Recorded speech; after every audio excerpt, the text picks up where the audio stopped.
আসসালামু আলাইকুম। গাছ লাগান, পরিবেশ বাঁচান, এই স্লোগান নিয়ে আপনাদের মাঝে আবারও উপস্থিত হতে যাচ্ছি আরেকটি সামাজিক উন্নয়নমূলক কাজ নিয়ে। প্রিয় বন্ধুরা, আপনারা জেনে খুবই আনন্দিত হবেন যে আমাদের কাঞ্চনপুর এলাকার জন্য কাঞ্চনপুর স্পোর্টিং ক্লাবের মাধ্যমে আমাদের প্রিয় শ্রদ্ধেয় বড় ভাই মোহাম্মদ ফারুক হোসেন ঢাকা নারায়ণগঞ্জ থেকে আমাদের প্রায় 100টির বেশি নতুন গাছ লাগানোর জন্য আমাদের ক্লাবকে অনুদান দিয়েছে। তাই আমরা আমাদের প্রথম দিনে আমরা প্রায় 30টিরও বেশি গাছ ইতিমধ্যে লাগাতে সক্ষম হয়েছি। বাকি গাছগুলো পরবর্তী আরও 2 ধাপে রোপণ করা হবে ইনশাআল্লাহ। সবার কাছে আমি একটি মেসেজের মাধ্যমে সবাইকে জানিয়ে দিতে চাই, গাছ আমাদের আরেকটা জীবন।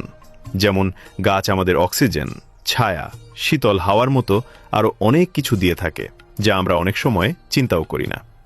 আমাদের বড় ভাই মোহাম্মদ ফারুক হোসেনকে আমরা আমাদের ক্লাব থেকে অসংখ্য ধন্যবাদ জানাই যে উনি আমাদের গ্রামের পরিবেশ ও মানুষের কথা চিন্তা করে আমাদেরকে এই মূল্যবান উপহারটি দিয়েছে। তাই সবার কাছে একটা অনুরোধ, সবাই নিজ নিজ দায়িত্ব থেকে নিজের গ্রামের প্রতি, নিজের সমাজের প্রতি দায়িত্বশীল হন। এই দেশ আমার, আপনার সকলের।